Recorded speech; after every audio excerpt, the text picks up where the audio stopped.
What's up guys, this is Chronic Rush and welcome to episode 7 of my FIFA 14 Road to Gold Around the World series. Welcome back guys, and last episode we got our first loss, which was a kind of unfortunate loss in the fact that the second goal he scored was very jammy indeed, and it kind of pissed me off, and that was the reason why we went and lost 3-1. But put that loss behind us, and hopefully we can go straight into some games and go and win the title. I believe we only need like one more win or something, and we should be absolutely sorted. I think it's one more win to get promoted and another win to get the title. I'm not too sure on that one, but we apply some fitness cards and go straight into the first game of this episode. Still waiting. It was taking quite a bit of time in this recording session to find a game.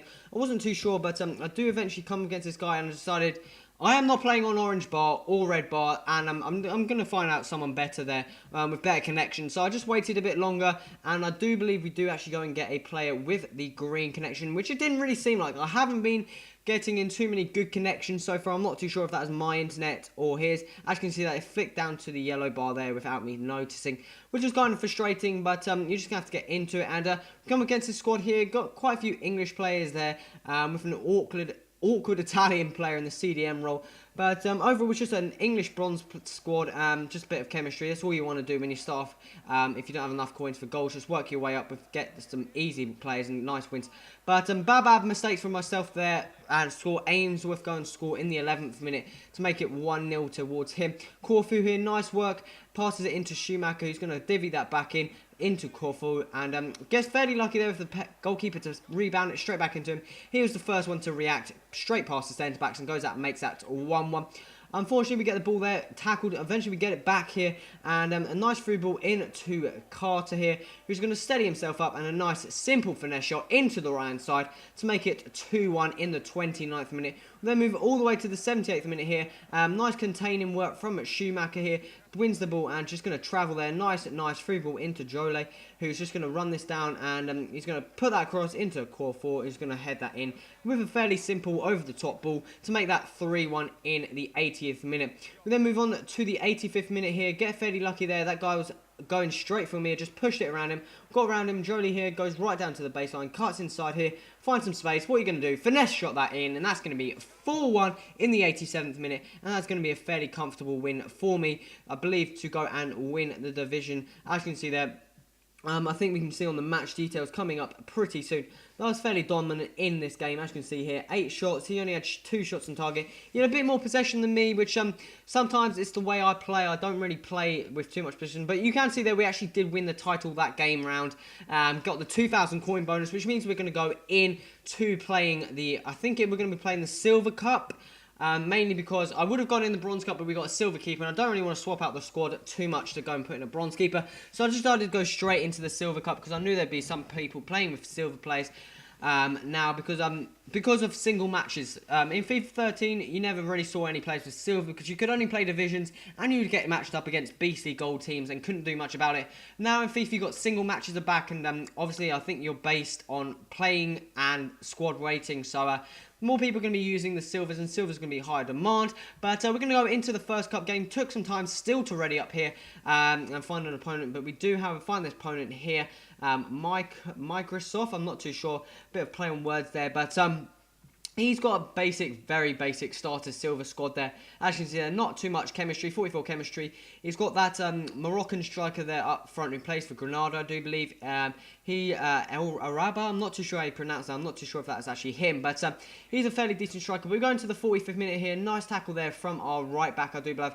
Bad through ball by our striker there, and he's going to go on the counter attack. A nice tackle there, but falls straight to his centre mid, and he's going to do some work here. Quick 1-2 balls here, and it just completely throws me off. Really should have closed him down there. Shouldn't have been able to get him to cross that, and crosses are very strong in this game, and as you can see there, El Arabi does go and score that header there near post to make it 1-0.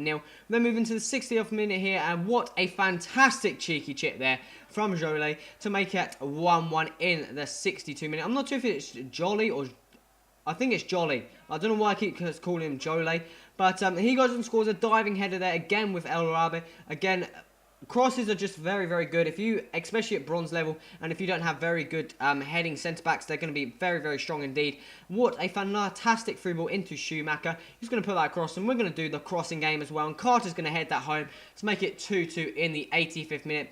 We then go and move into extra time due to it being a cup game. And Hines picks this ball up here.